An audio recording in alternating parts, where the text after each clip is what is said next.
다음 달 2일과 3일 열릴 예정이었던 조국 후보자에 대한 인사청문회가 사실상 무산된 것과 관련해 청와대가 야당이 정치 공세로 조 후보자를 낙마시키려는 의도라며 강하게 비판했습니다.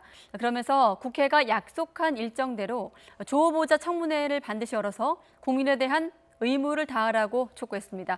취재 기자 연결하겠습니다. 김도원 기자. 네, 청와대입니다. 네, 의무와 약속을 강조했는데 청와대가 이 조 후보자에 대한 청문회 일정을 지키라고 국회에 요구를 한 거죠? 그렇습니다. 강기정 정무수석은 입장문을 발표했습니다. 강 수석은 국회가 인사청문회를 열어 법을 준수하고 국민에 대한 의무를 다해야 한다고 밝혔습니다.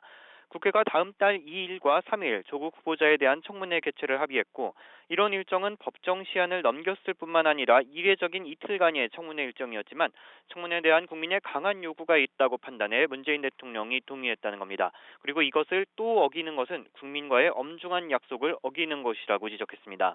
청와대는 일부 야당에서 다시 일정을 더 늦추자는 주장까지 하고 나서는 걸 보면 사실상 청문회를 무산시키려는 것 아닌가 하는 의구심이 든다고 밝혔습니다. 국회의 직무유기이고 또 조 후보자에게 소명 기회도 주지 않고 정치 공세를 통해 낙마시키려는 의도로밖에 볼 수 없다면서 유감을 표명했습니다. 또 강 수석은 국회는 약속한 일정대로 조 후보자에 대한 청문회를 반드시 열어 국회법을 준수하라고 촉구했습니다. 구체적으로 다음 달 2일과 3일에 청문회가 열리지 않으면 이후에 인사청문 보고서를 다시 보내달라고 요청하는 기간을 어떻게 정할 것인지에 대해서는 청문회를 지켜보고 결정하겠다고 밝혔습니다. 3일 오전에 청문회 진행 상황을 보고 재송부 요청 기간을 정하는데 열흘 이내의 기간을 대통령이 지정할 수 있습니다. 그 기간 안에 국회가 청문 보고서를 보내지 않으면 대통령 직권으로 장관 후보자를 임명할 수 있게 됩니다. 다만 강 수석은 임명 강행 여부에 대해서는 지금 논할 때가 아니라며 선을 그었습니다. 네. 임명 강행 여부는 선을 그었고. 자, 이 부분도 있습니다. 조 후보자에 대한 검찰 수사와 관련해서 언론 보도 내용에 대한 피의 사실 공표를 수사하라 이런 요구를 하기도 했죠.